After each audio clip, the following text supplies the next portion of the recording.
Welcome back, Immigrant Nation. Another week and one special episode. It's our 100th episode of An Immigrant's Life. And for this special episode, I decided that I would record a video, an actual video, not the usual video that I do, just only audio.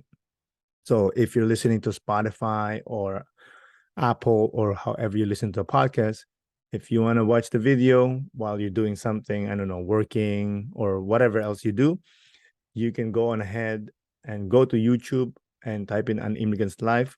You will see me there. And while you're there, subscribe. Let me get back to the episode. And I want to take my time to celebrate this episode because I'm not really a sentimental person. I don't really celebrate the achievements that I do, but I cannot deny the fact that this podcast and all the achievement that it has allowed me to achieve, it makes me feel proud. From the generosity of the listeners sending me boxes of chocolates, candles, pair of shoes, artwork. I'm really grateful for that. I'm also grateful that I was allowed to be a guest on Chin Radio, Ottawa, this past July. That's probably one of the greatest achievements of my life. I'm pretty proud of that. But what really makes me proud is the friendship that this podcast has allowed me to have, making friends from all around Canada, US, Europe, and even Australia. I am grateful for those friendship, and I'm really grateful that I've to know that anywhere in the world that I could go, I have people there, and I'm happy for that. And yeah, so thank you so much. Also, of course, I'm not going to forget, thank you, my avid listener. I really do appreciate you. If it wasn't for you, this podcast would not exist, and I can guarantee that. So from the bottom of my heart, thank you so much. So enough of the sentimentality. Let's go straight talk about the episode.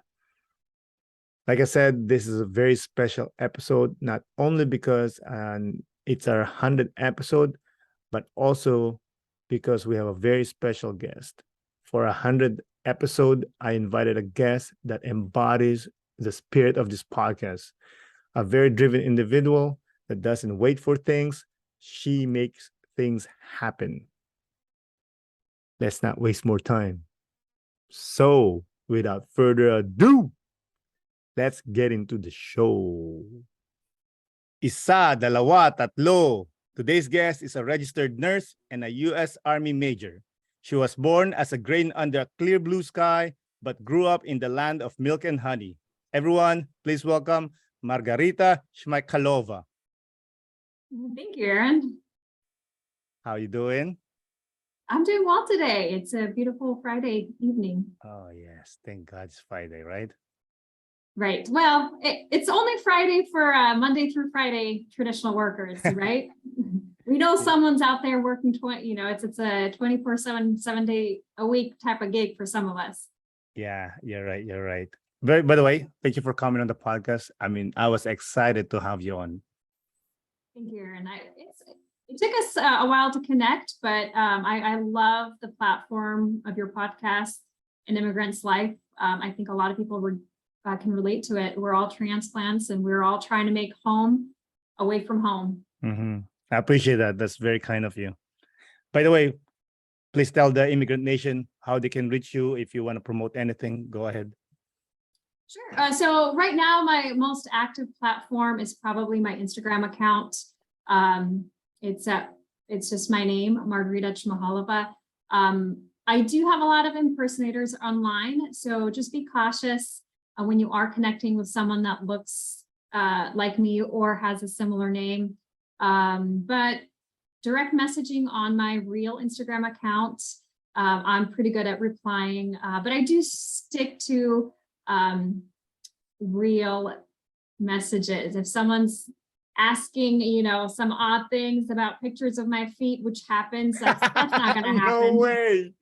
Yeah, all the time. But the real questions about whether the immigrant story or questions about military career or healthcare profession or gardening or golfing, I'm always happy to chat, always happy to share any expertise that I can bring, as long as it's a legitimate conversation. Definitely. Yeah, you're very kind.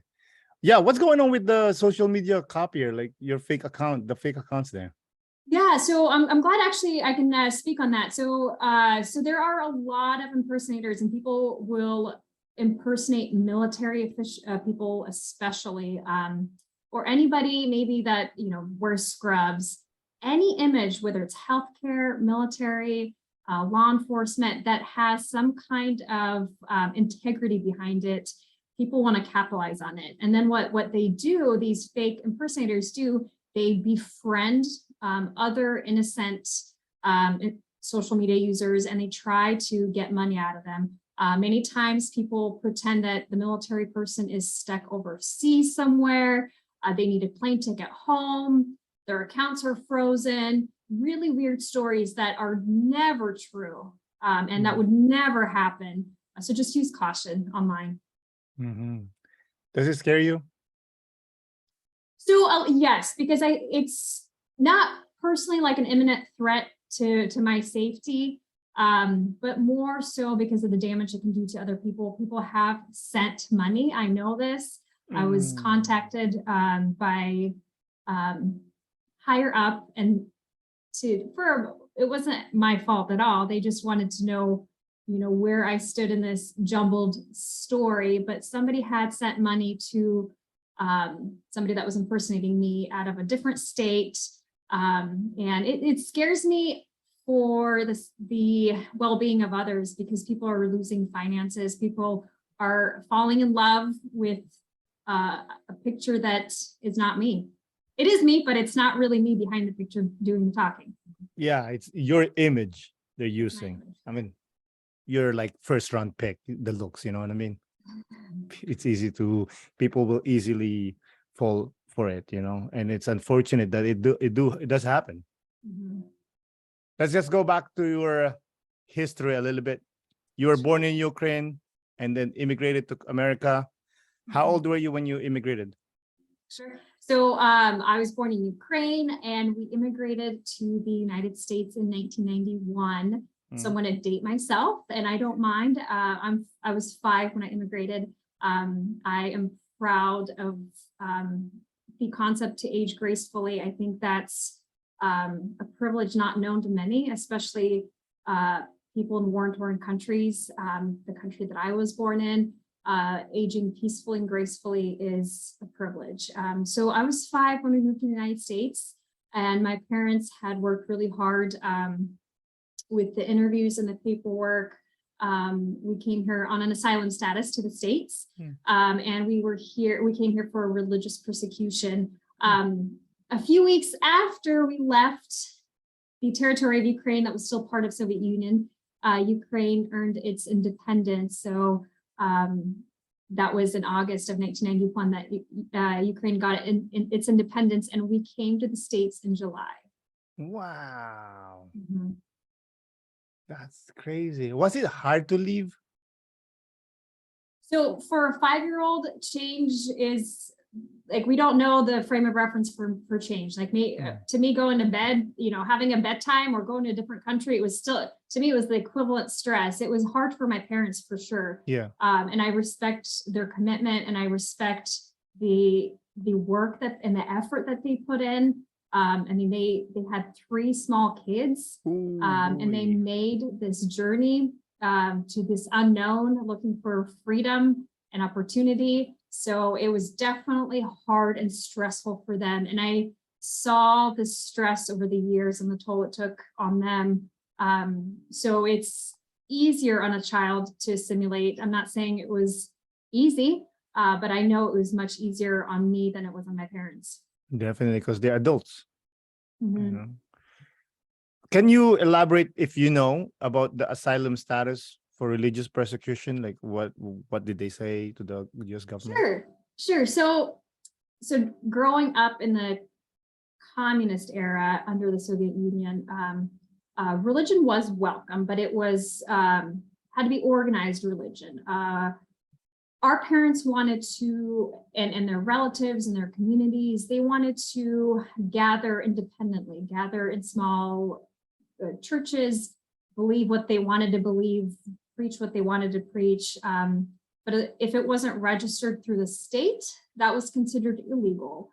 So I do remember as a 5-year-old, every week we would go before the sun rose, we would go to a different house and we would have our private meetings. We would pray, worship. The males would read the scripture. And then we would go home before the sunrise so that we wouldn't be caught. So my parents and their communities and a lot of that generation moved to countries. US was one of them that we went to that were welcoming and would allow us to, read the Bible or whatever we wanted to read and pray however we wanted to pray without registering through the state and doing it independently on our own time. Definitely. You guys were Christian, for sure. Correct. So we were of the Protestant belief. I don't know if they were Baptist, Pentecostal, Charismatic. I think we had a hodgepodge of believed different, strains of the Protestant faith in our community. From Ukraine, correct me if I'm wrong, you end up in Ohio? Yes, no, you're correct. Thank you for paying attention. So so we first landed in New York. That was my first touchdown in US territory. And then we, I think it was a layover, went through customs and we ended up in Sydney, Ohio, this tiny little town where a little church sponsored us and they got us on our feet for 2 years. We were there. They got my dad a job and they were super helpful, that little American church. And it was amazing. And then we were like the Oregon Trail all over again. We packed our bags from Ohio and we trucked it to the West Coast because a lot of the family were on the West Coast. Oregon and Washington has a huge Slavic immigrant population. Really? Why do you think that? I'm trying to think. I wish I had an intelligent answer to say, this is the job market over here. I think we just kind of follow where our families have settled. So at some point, I don't know who chose Oregon or Washington, but they did. It's beautiful out here. I mean, if you can tolerate 8 months of rain, you might get 4 months of sun, maybe 2. Does it snow? It does. Okay. It has been in the last couple winters. Not. I would say that I'm not the weatherman, but I would say that we don't really have cold winters. So maybe we get snow once or twice on average. It's not Montreal weather. It's probably much colder for you guys. Oh yeah, it's very cold. So growing up in Oregon, as an immigrant child, how was your life outside your home? So it's so interesting. And I wonder if a lot of other immigrants will relate to this. So I do feel like we lived in a time capsule. So we immigrated and we lived in this bubble, in this immigrant bubble of we had our own rules, we had our own traditions, and the time capsule that I'm talking about, it's like we froze time in 1991 because we thought that if we evolved, we would somehow lose the connection of our heritage. Meanwhile, our community back in Ukraine or, in Russia, they were evolving, they were progressing, and they were adjusting with times in their culture and their beliefs. But we immigrants sometimes would clamp down and we're afraid to lose that connection. So we live in a time capsule with that kind of lags behind the progress and the growth. I think that's fear of if they move on with their lives in the new country, they will feel that they are betraying the old country. or maybe Correct. the fear of, oh, if I move on, I'm gonna forget the old country. It's Mhm, not. mhm, You're not gonna mhm, forget it. mhm. Absolutely. So there good and bad things kind of came out of that. The positive things is I'm fluent in Russian more so than Ukrainian, actually. I do speak Ukrainian and understand it, but Russian, I would say, is just as good as my English. Mm. So that's a positive. It was part of our daily life. We couldn't go outside and play until we read a chapter and transcribed it and made sure that our penmanship was to par. So that's a positive. I can use that now in my adult life in multiple careers. Mm. But the negative was the ostracism that I felt, and many immigrants feel when they are outgrowing the time capsule of their community. We sort of I lived in a community where roles were predetermined. There was certain expectations of me as a female, and I had these untraditional dreams. I was the first in our immigrant community and my relatives to graduate college. And since then, thank you. And I felt like a pioneer. I felt like I was doing the fight, just trying to advocate for me to go. And it was an honor to be the first to get my bachelor's. And then my non-traditional dreams were pretty obvious pretty quickly because I joined the US military. And it was really interesting. My father was the only male that was very proud of me, and he said he was supportive. Everybody else, and the sequence of events was pretty rapid for me. So I graduated college, joined the military, got married, all within like 6 months. So a lot of the community would ask me if my husband had allowed me to join the military. And they would ask me, and they would ask me things like, oh, you must have met him in the military. I'm like, no, my husband is a civilian, and I joined it before I got married, and he's supportive of this. And so it was a lot of confusion in my community of these non-traditional goals and dreams. And I did feel ostracized for many years. And now our community has thankfully evolved some. There's a lot of room for growing. And now it's really interesting because I almost feel like I could be a ploy of marketability. And it's unfortunate because then it really sets this precedent that we're only valued or accepted or loved when we have enough credentials behind our name, or when we've accomplished enough and we look really cool. And then the community wants to say like, oh, she's ours. You see what we produced?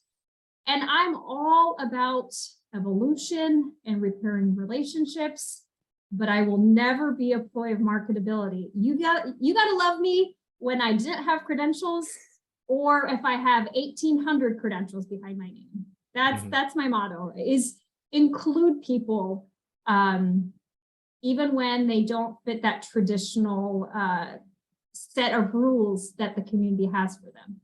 Definitely. I mean, don't love me when I'm successful kind of situation. So it's been well documented that there's a division between immigrant parents and their children growing up in the new country they moved to. Was this also true in your case? I would say yes, but 50% true. So I'm absolutely close with my dad, and it's been so beautiful to watch him evolve. And the way he's evolved is he's come away from the mentality of this workhorse mentality, and I'm going to work forever. And he's blossomed into having the mentality of, I'm going to take a break. I'm going to enjoy this weekend, or just enjoy, just thrive. So definitely, I guess I'm not a statistic there, because I've watched my immigrant parents evolve into something that I feel like I've evolved to, kind of more of that work-life balance. And we don't have to survive, we can just thrive. but not so much. So I am a statistic with my mother. And I think that's that struggle of, I maybe outgrew the expectations that, and my mother maybe hadn't yet or hasn't yet. Mhm. How's your relationship with her? Well, not great. And if I'm going to be honest, no. And then again, like I said earlier, I'm all about evolution and repairing relationships. And her and I are not there yet. And I think it takes honesty and authenticity to be able to say that, especially when it's going to be broadcasted and other people are going to watch this. But I think people will only relate more if we're honest and say, no, I'm not there yet. And will we ever reach that point where we're a platonic relationship? I don't know. I don't have a crystal ball.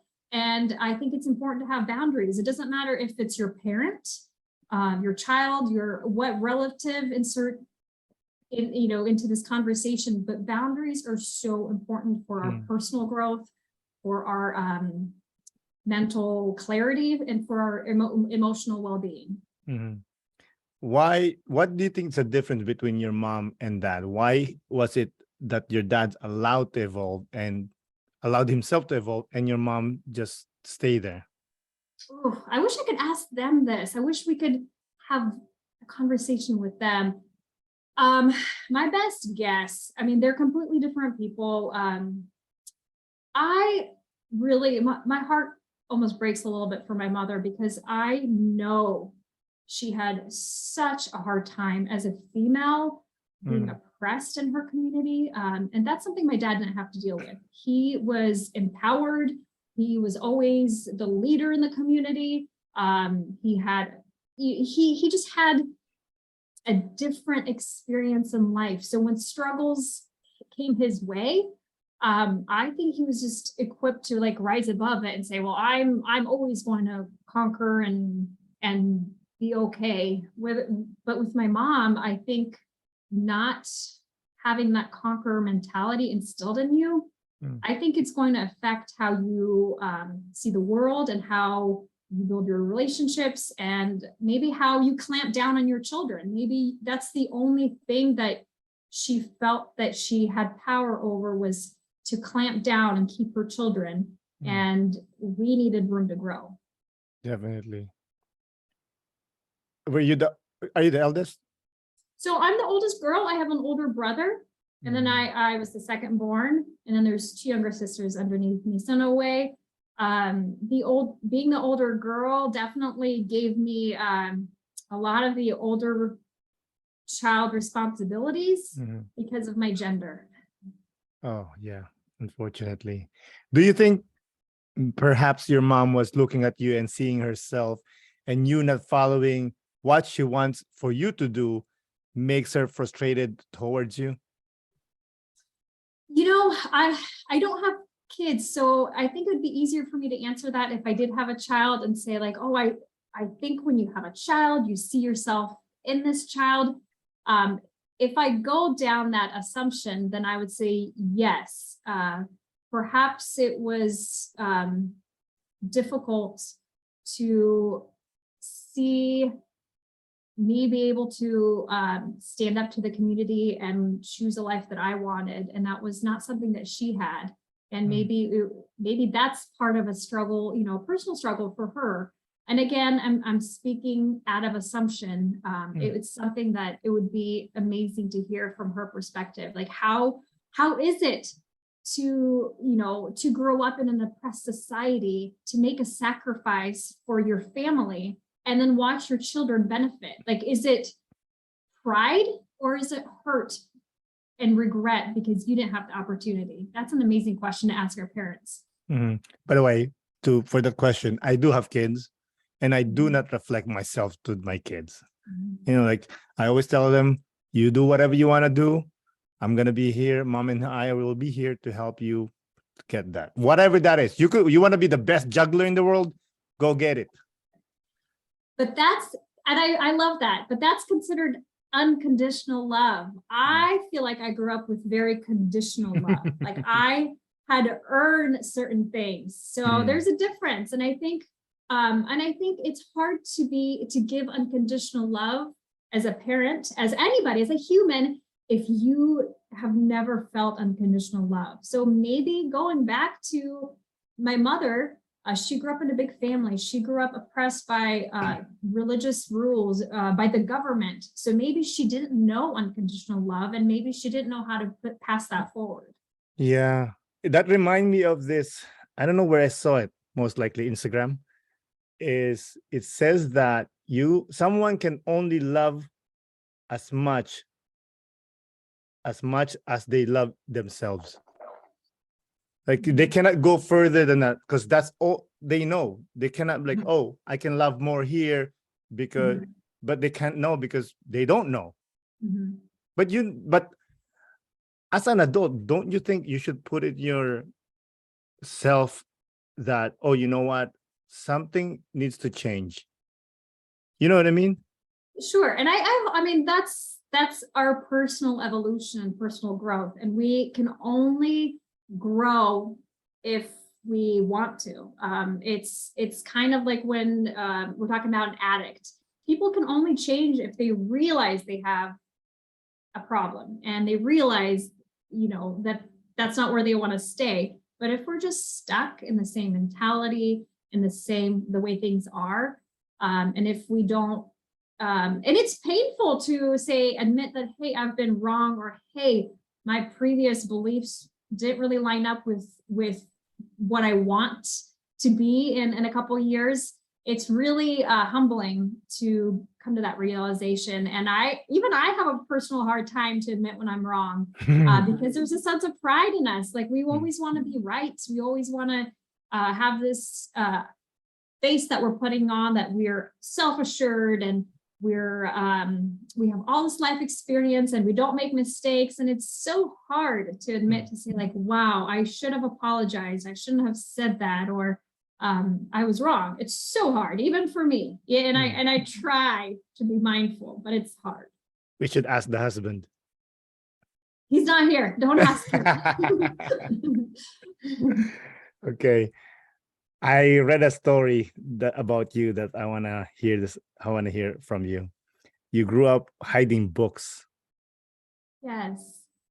Oh, I love writing. I love stories. So when I was in public schools, we were able to check out books, bring them home. So I would always have to hide the books I brought home, because we were only allowed to read things that were related to religion or religious or spirituality, things that were especially like that included like fantasy as in the supernatural or magic. That was considered demonic for us, and it would instill bad thoughts, bad ideas. So I loved all genres of books. So I would hide the books, like I had this like binder that I could zip up. So I would hide it deep in there, zip it up. And then when I was reading it, I'd have my binder open. And then if my mom would approach, I would hide it like underneath, other papers, and pretend I was doing my homework, because I didn't want her to ask me what I was reading. I was a terrible liar. And she knew enough English to open a book. And like, if she knew enough English, she could find a word that maybe if it had like wizard in it, I'll get in trouble. Really? Did you ever get caught? Not with reading books. No. No. I got caught doing other things, but not with reading books. That's why I grew up with all these ideas, and I became a major in the U.S. Army. It's because of the wizard books that I read. The creativity, Yeah. How much you get hit? Hit? Yeah, you get hit by your mom or your dad. Oh, so that's an interesting topic. So I will tread lightly on that. So again, I'm not going to talk about discipline, but I will talk about abuse. So I think there's, we definitely got disciplined. We got spanked all the time, and sometimes I definitely deserved it. But then there were times that it definitely bordered abuse. It was definitely abuse. Anytime that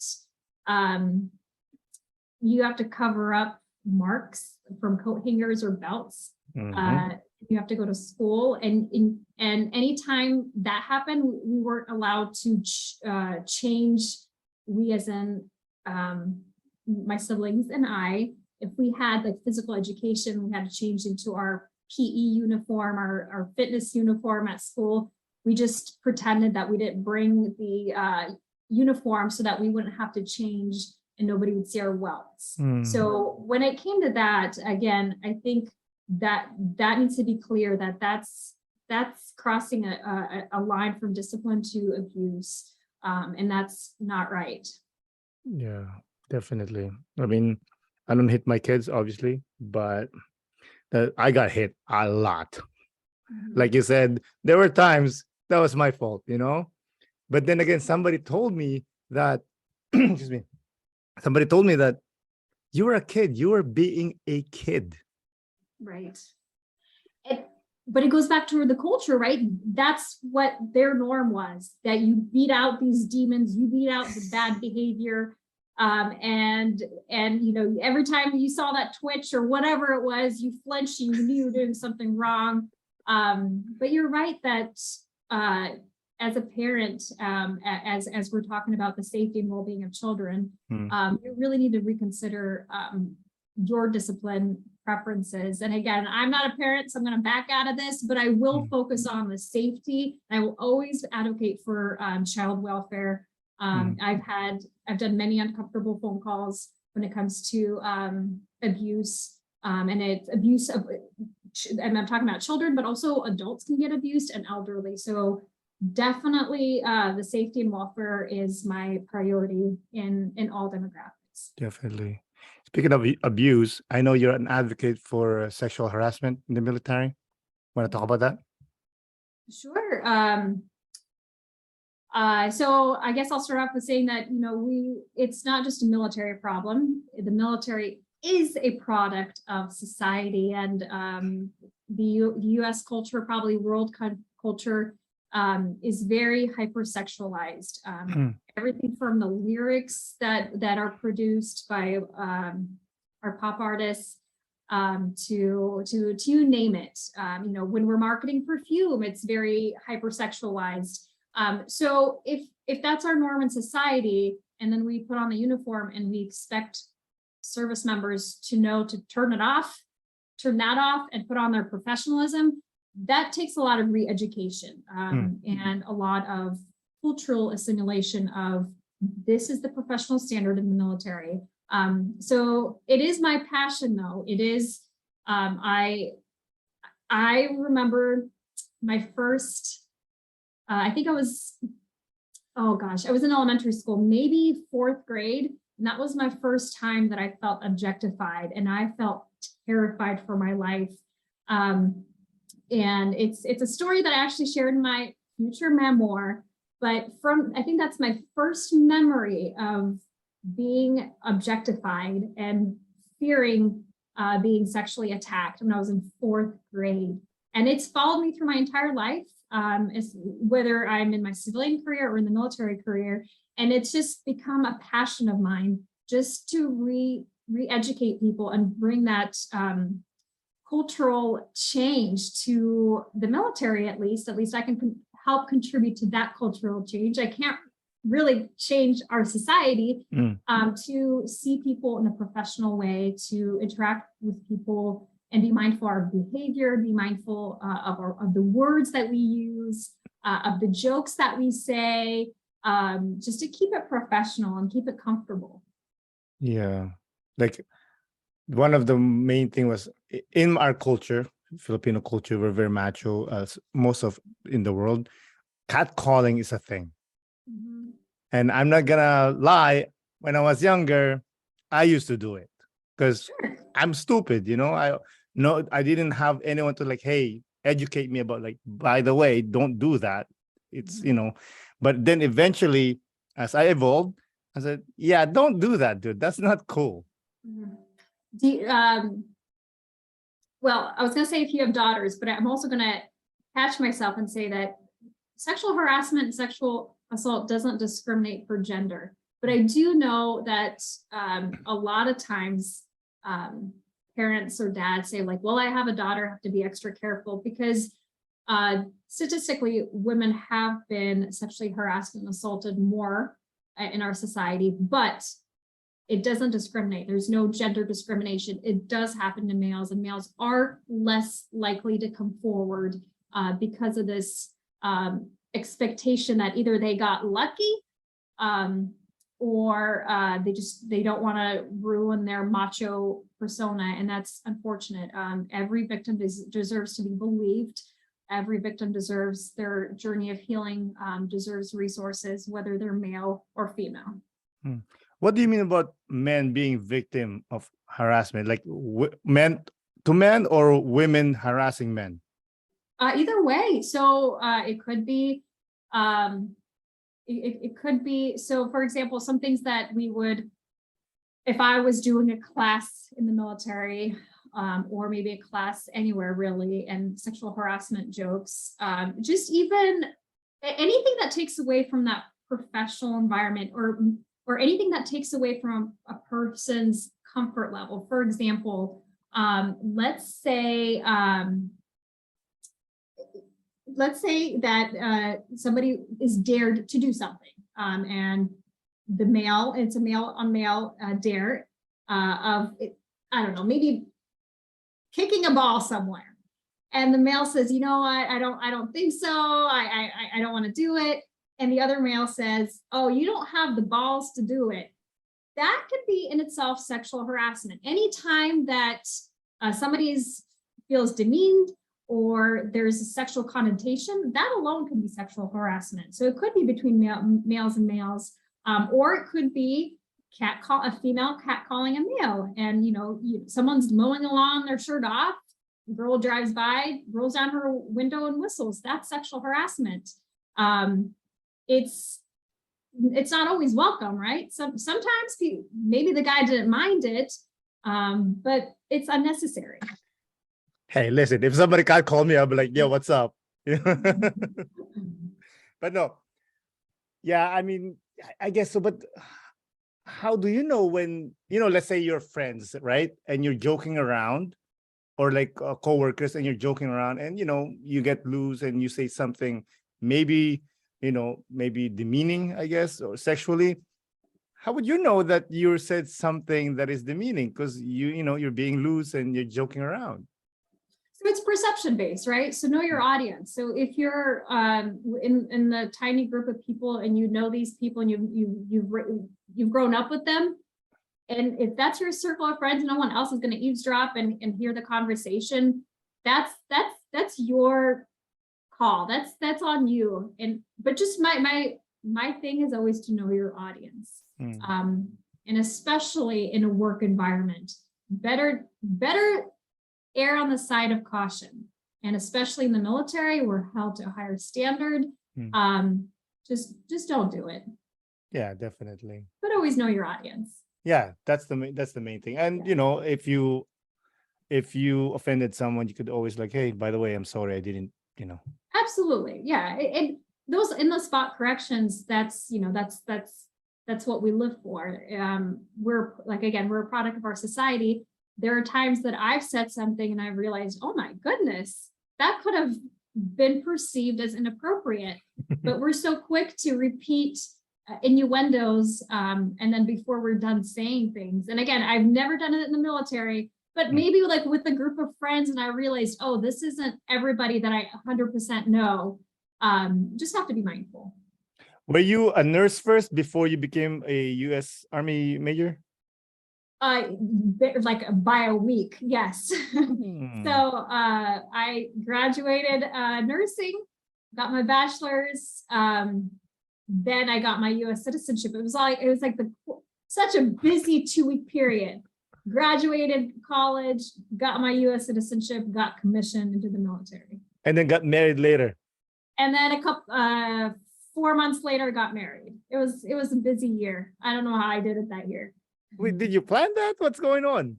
No, I did not plan it that way. I was just focused on graduating nursing school, and then I talked to a recruiter, and they were a little bit pushy with, you need to get your citizenship though. So as soon as I got those things, I got commissioned right away. And I accidentally by then had fallen in love, and my husband could not wait to get married. So we did. I wanted to wait another year, but he was excited to get married. Lock up that girl, man. Lock up that girl. That's what he says. So I'm like, well. So I don't know if I'm right about this assumption, but if you're not a citizen, can you apply to be in the military and then you will get the citizenship? So if you're going to commission as an officer, which I did, you have to be a U.S. citizen, and you essentially renounce your citizenship to all other countries. As an officer, you have to be a U.S. citizen only. If you're enlisted, there are opportunities to join as a non-citizen, and then you can get your citizenship that way. I haven't worked with anyone personally, so I can't speak too much on that. I'm more well-versed in the route of getting your citizenship and then being commissioned as an officer. I saw you flying on the plane, like being a nurse and whatnot. What's the deal with that? I'm a flight nurse. So okay. I was gonna say a couple months ago, but time flies, man. March, and we're in August now, so maybe that's 5 months ago. I joined a flight crew here locally out of Oregon. So they do critical care transport, and they fly internationally. So it's a Learjet. So we fly high altitudes, we go fast, and we can cover long distances. So it's not scene calls. It's not like some companies that they land their helicopter and then airlift to the nearest hospital. It's not that. We do transfers maybe between hospitals, either to a higher level of care or to rehab centers closer to home. An example would be maybe someone broke a hip on vacation and they can't fly commercial, so they need a critical care transport team to make sure that they fly home and they're laying down, and they potentially can have the medical treatment that they need en route if necessary. But it costs a lot of money, right? I'm sure. And the beauty of being a nurse, I don't get to deal with insurance or bills. I just get to do my job, and I get to do it well. But I do know it does cost money to fly. Definitely. I also saw that you won a award of excellence for American Health Council, being a registered nurse. Yes, it's been a few years. I was nominated for something. I'd have to pull it up. And now I sound very arrogant. I've won so many awards. Which one was that? And just for nursing, right? You won other more for the Army. I do have a lot. I'm very proud of my military accomplishments, for sure. Where's this drive coming from? That's a great question. I think if we lined up 10 immigrants in the same seat that I'm sitting in, I think we'd have a similar answer. I think especially that first generation, the ones who remember how it was in the other part of the world, we have this drive to, we have this opportunity. We've been gifted this opportunity. And it's almost like, wow, I can do anything. And you want to do this and you want to do that. And then there's also, earlier in my career, I had this fear of failure, and I just wanted to prove that I was worthy and I could accomplish it. So it was a combination of feeling privileged and honored and excited about the gift of opportunity, but also this almost derailed need to prove that I belong here and I'm going to do well and I'm going to prove that I'm going to succeed. So it's a combination of healthy drive and almost this like derailed need to prove that I belong here and I'm worthy. As long as you find the balance, that's what matters. Yes. Yeah. Because it's either you're crazy or Maybe. well, you have to be crazy to, be in military, graduate college, get married later. You know what I mean? That's a lot of work. It is. But it's the beauty of it is I'm sitting here today and a lot of it's been the last 14 years. So it's not something that's I just accomplished last night. It's been a span of 14 years of growth and accomplishment and steering my career into, hey, I really love aviation. Or hey, my passion is advocating for topics of sexual harassment and sexual assault. So it's been an incredible journey. Sometimes it's been exhausting. I did take a break from the military actually, and then I've come back the last couple of years with more passion and more renewed sense of purpose. Why did you take a break? Well, there was actually two main reasons. One was, ironically, I didn't feel like there was a good system in place for me to be heard for some issues that I was having with sexual harassment. And it was incredible to take a break, do some personal growth, and come back and then also, as I came back, I got qualified in the military to be an advocate for sexual harassment, sexual assault. So that was one reason. Another reason was sometimes it's really hard to progress with paperwork pushing in the military. And there was one component that I just kept getting rejected. I had been a critical care nurse, an intensive care nurse for years. And I was having a hard time for the military to recognize that specialty. They just saw me as a regular nurse, not a critical care nurse, not an ICU nurse. And I just didn't want to be seen as a regular nurse. There's nothing wrong with that. But I had been in the specialty for years, and I felt like I deserved that recognition. So I took a break for those two main reasons. A, I wanted to be seen for what I was actually doing in my civilian practice. And B, I just needed a mental break. There was a couple of things that had happened, sexually harassing in nature, that weren't addressed. Towards you? Correct. Sorry to hear that. Thank you. I appreciate the empathy, but it was definitely a growing experience. And in retrospect, I think it really helped me see that perspective as an advocate now, where I tell people I believe you. Deep down, there's a little voice that says, because I know. Yeah, unfortunately, I know. Yeah, I guess you need that. Why did you enlist, by the way?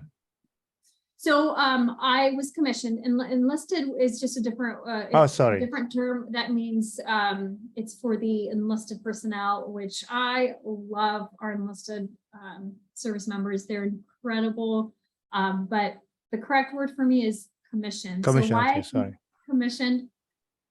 I feel like you're asking such great questions. It's just like leading the conversation. So back to what we said about feeling ostracized by my community with my non-traditional goals.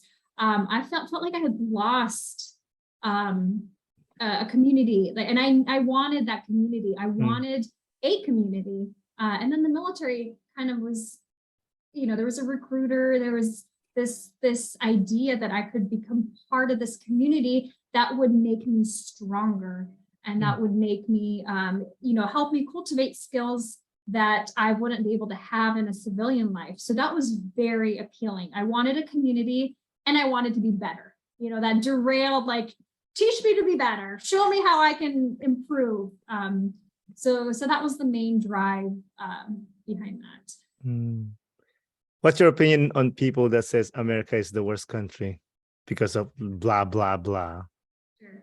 I think anybody can say any country is the best or the worst. I'm biased. I sort of chose this country. Well, my parents did, and then I chose to get my citizenship here.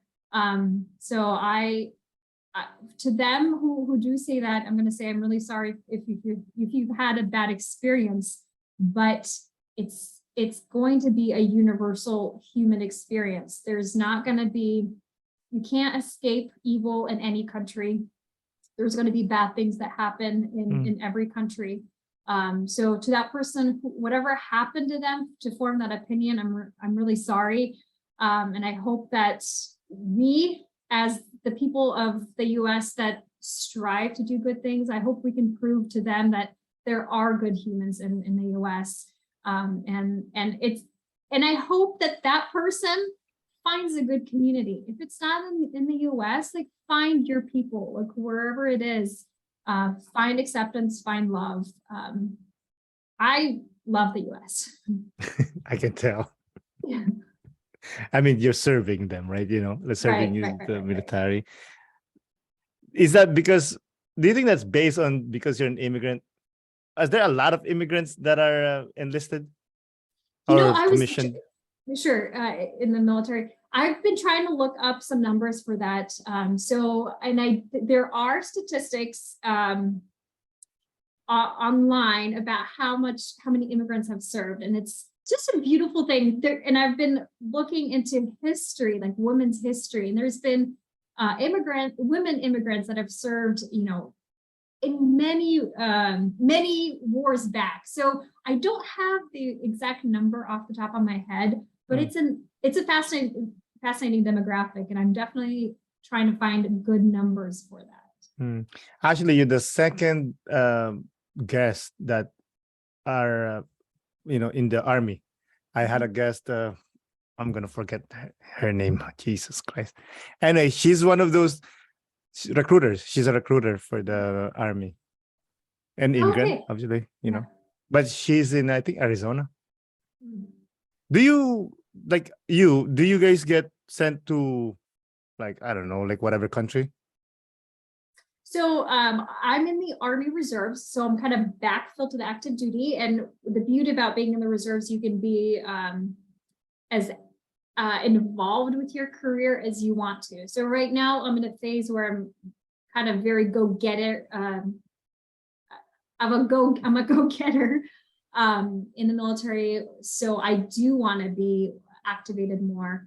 So just recently, less than a year ago, I did come back from a mission down in Central America, so I was deployed for 10 months, and it was a very good deployment. It was non-combat, and I enjoyed the missions that we did. And then since I've come back, I've joined a really good unit here near to my home. And I'm going to be doing some really cool things with them in the next year for sure. That's awesome. I'm sure the husband missed you so much. 10 months is a long time. The 10 months was a long time, and it was during travel restriction. So COVID was still, in existence, and there was a lot of travel bans. So we didn't get to see each other at all. I didn't get to take leave at all. So the 10 months was hard for both of us, but at the same time, it was probably an incredible moment in our marriage, because we've been married. Now we've been married 14 years. At that point, it was like 12, 13 years. And all I've ever known in my young adulthood is to have this partner in life, always around. And you kind of get submerged or like immersed into their identity. And for 10 months, I actually had my own identity. And my husband's very, not giving, but he gives me space. He's not territorial. He's not into gender roles. So I don't feel oppressed at all in my marriage. However, it's just this natural partnership, from basic things to like, what do you want to do with the weekend? But to be on your own for 10 months and to have your own identity was so incredible. And I hadn't experienced that in 12, 13 years. Yeah. And also, missing each other makes it your heart ponder, Absolutely. So when you see her, you see him and he sees you, like, yo, It was incredible. I feel like we started fresh again. It was such a wonderful experience. But I do want to shatter some stereotypes. Some people have these like visions of when you get reunited after deployment, you run and you embrace. Maybe that's like, I don't know, 90% true, maybe 50% true. I don't know. But for us, maybe we just came out of the COVID era too. Like we just looked at each other and we shook hands. We didn't know what to do with each other. We're just like, what? How good to see you. It was just, and it was just raw and it was real. And then we drove and like he picked me up and we drove home. And then he's like, do you want to get a drink? I was like, I need a drink. And it was like 10 months. We hadn't seen each other. And we like on deployment, you don't touch people. In COVID, you don't touch people. I just didn't know how to touch a person. Yeah. That's so funny. You shake hands. I was just like, why would you shake hands? I didn't know what to do with him. He was just like, he could see that I was kind of like backed off. So he didn't know what to do. So he's like, That's so funny, man. Oh yeah, I see you sometimes doing this river, like you finding stuff in the river. What's up with this? So we clean the river. So our communities are only as healthy downstream if we're keeping things clean upstream. So we started this many years ago, like over a decade ago. There's a river close to us, and it feeds into a bigger river that feeds into a bigger river that goes into the ocean. And we just clean a certain part of this river. We dive down, we do free diving, we'll collect cans and trash, but we also find a lot of cool stuff, a lot of treasure. And that's kind of how we market it to our friends, like come out, look for sunglasses or lost phones. Let's try to return the lost phones. But at the same time, there's cans down there, so pick them up and let's keep the river clean. And then recently we're actually we just became river ambassadors with a company that gets grants to actually do the river cleaning and stock life jackets at the start points of the river. So it's a kind of a fun way to contribute to the community. Who thought of this? My husband actually initiated it. So he's been river rafting since he was in high school. He's always been outdoorsy, and he started diving just for treasure. And then he started realizing, oh my gosh, the treasure is always next to the trash. And why am I just picking up the treasure if I can just also collect the cans while I'm down here, snorkeling? So he started doing that. And then we kind of, it became a thing. He was on the news a couple of times. So it's been kind of fun. And now we are able to sometimes quantify the trash with either the amount of cans that we return for money, or just, just pictures of the bags of trash. So it's kind of fun to quantify. Have you ever seen a gun? No gun. There was a laptop once in the river. Who brings a laptop? I think it was thrown off a bridge. Oh. So no gun. So GoPros, sunglasses, cell phones, spears, like fishing spears, an entire jug of milk. I don't know who brings the milk. Like, I don't know. Just those are some of the odd things, but the more normal things are like cans, lots of sunglasses. I already mentioned that. It's just bizarre things. Really how do you, because I see you returning the phone to people. How do you figure it out? Yeah. So that's a good question. I've been meaning to post because other people have asked me this. So there's a couple ways. So a lot of the phones are locked. Like the ones that aren't locked, super easy to return. So if we can dry them up, charge them, and if they turn on, if they're unlocked, it's easy. We just, call somebody and be like, whose phone is this? How do we return them? But if they're locked, then I feel like we're the FBI. So a lot of the locked phones actually still, you can access their emergency contacts. So if your emergency contact is like your mom or your spouse, we can still call them even if this phone is locked. Other times we can read the messages. So sometimes there's like an Instagram, like Aaron commented on your Instagram, and I'm like, oh, let me text Aaron. Hey, Aaron, do you know any friends that lost a phone? And then you're like, yeah, my that was my friend, and I heard he lost his phone. So that we just kind of do some research that way. So we've used social media, like when it's popped up on the screen, we've emailed someone, like their Gmail popped up. I was like, let me just email her. So that worked. Those are sometimes people have called their own phone and we answer it and we're like, hey, who are you? We have this phone. Who are you? Okay, if the phone is not working anymore, right?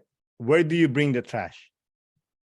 Where do we bring This we phone. usually take it to the carrier. So something like Verizon or AT&T or whatever. Don't give it to them. They're gonna make money off of it. What I don't know. Who do we give it to, Aaron? Well, I know in my area we have like trash that like electronic trash, you can throw it there. Oh, okay. I don't know I guess you guys don't have it there. Maybe I don't know.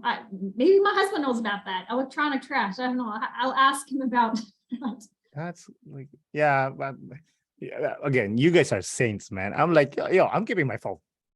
You lost your phone, I'm keeping it.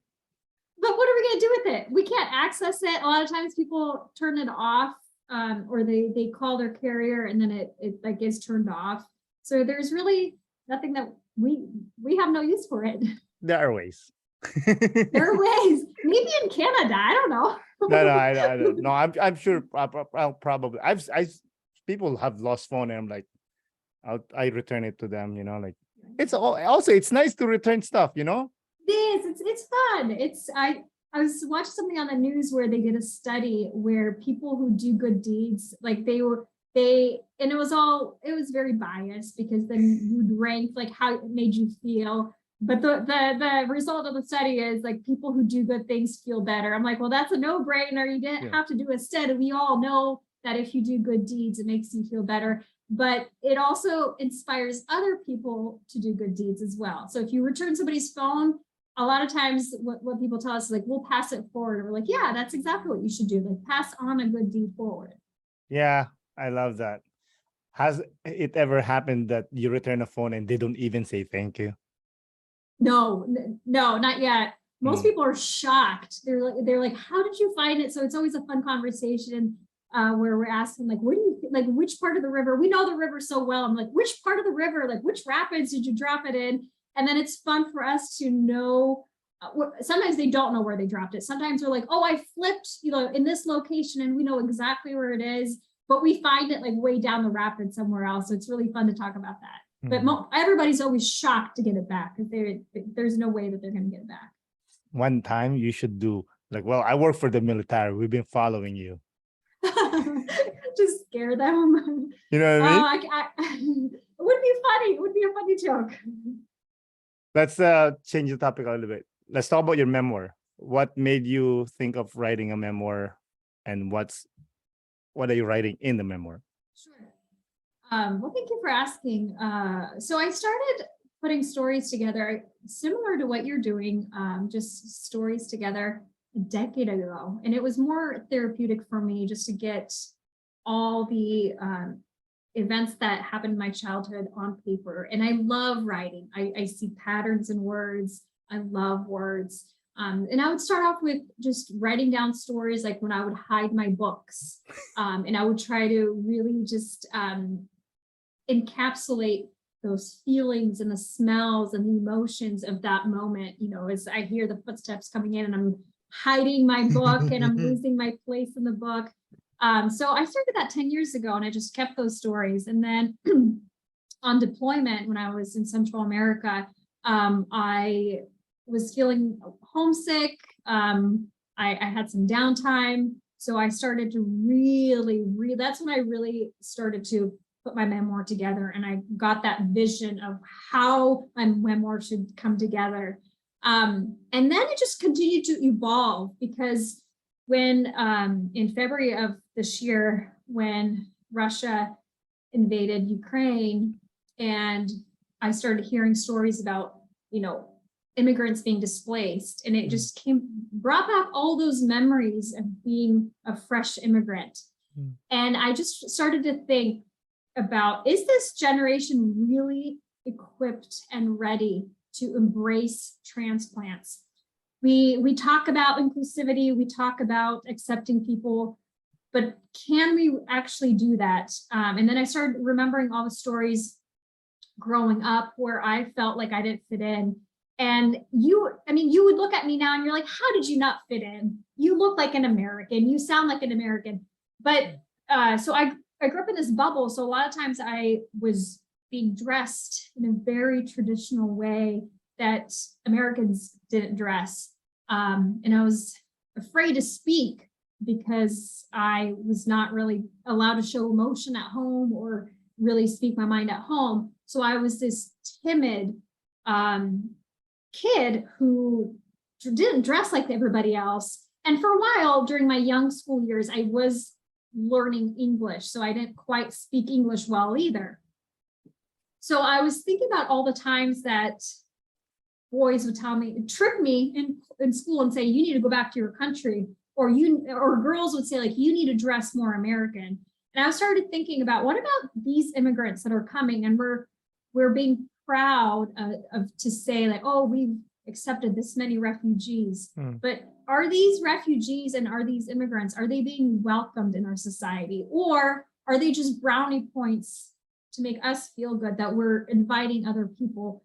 But are we actually accepting them and them as in the immigrants and the refugees in our communities? So that's kind of how my memoir has evolved, to point out the discrepancies of how the society I grew up in, I wasn't welcomed. Kids didn't know what to do with me. I didn't sound like them. I didn't dress like them. I didn't behave like them. So what about this next influx of immigrants?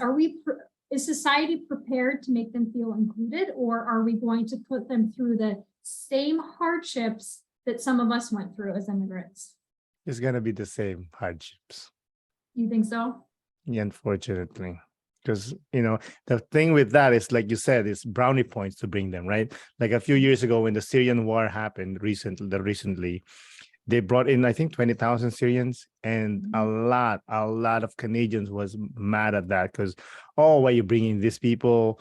You guys gonna give them money instead of spending it on Canadians and whatnot. And do you think they take care of it? No, not really. They're just like, hey, this is the place, you stay there and figure it out. Mm-hmm. Yeah, and that's why my biggest message is to practice inclusivity. Some of us learned pretty quickly, myself, to pretend I'm not an immigrant. And then I was denying myself who I was. And even amongst the immigrants. So I remember there's another story. I remember a little girl asking me in my ESL class, in my English second language class, she looked at me and she said, are you Russian or Ukrainian? And to me, I had grown up, so again, I was born in Ukraine, my mom's Ukrainian, but my dad's Russian. So I had been raised with both cultures. And to me, sometimes I didn't know the difference because we would mix the language. I didn't really, know the difference growing up sometimes. And when that little girl asked me, I said, oh, I'm Russian. And she was so angry. She said, well, I can't talk to you. I'm Ukrainian. And in that moment, I realized, I was like, well, and then I went home and told my mom the story. She's like, well, you are Ukrainian. You have to go back and tell her. I was like, I can't do that. She already told her I'm Russian. I can't take it back. But from that moment, I realized I have to wait till the other person tells me what they're comfortable with. So then if anybody else asks me, I'm like, well, what are you? So if they were Ukrainian, I'd be like, okay, I can tell you I'm Ukrainian. If they're Russian, I'd be like, okay, well, I'll play that angle. And then we deny ourselves like who we really are. And the same thing in the American community. Sometimes I didn't tell people I was an immigrant, but my name would give it away. Or something would give it away. But if I could play the game that I was just American, I would fit in. And sometimes I'd play the game that I was just Ukrainian and I would fit in, or I was just Russian and I would fit in. And then you just lose this battle of you're never really Russian enough or Ukrainian enough or American enough. You're always trying to make other people feel comfortable about who you are. Mm-hmm. That's the curse and the gift of being an immigrant. Mm-hmm. You're not Ukrainian enough, you're not Russian enough, you're not American enough. Well, what the hell are you then? Right. You know, I call it the Bob Marley complex, because Bob Marley was half black, half white, and he used to hang out with the whites. Of course, they'll say, "No, you're black. Go over to the black people." He goes to the black people, like, "No, no, no, no, you're white. Go over there." So he didn't know where to. That's why he became like, "Okay, no, dude, we need to be together." Yeah. You know. Oh. So when are we expecting this memoir to be published? So fun fact about getting published in the military. So first I need to have, there's a department in kind of a military department that has to screen my book and give me the thumbs up and give me a piece of paper that says, you can publish this. You're not disclosing any secrets. So once I get that letter of approval, which can take 3 to 6 months, then I can get published. However, I'm not even quite there yet. I still have about, I'd say 8 more stories that I need to write down.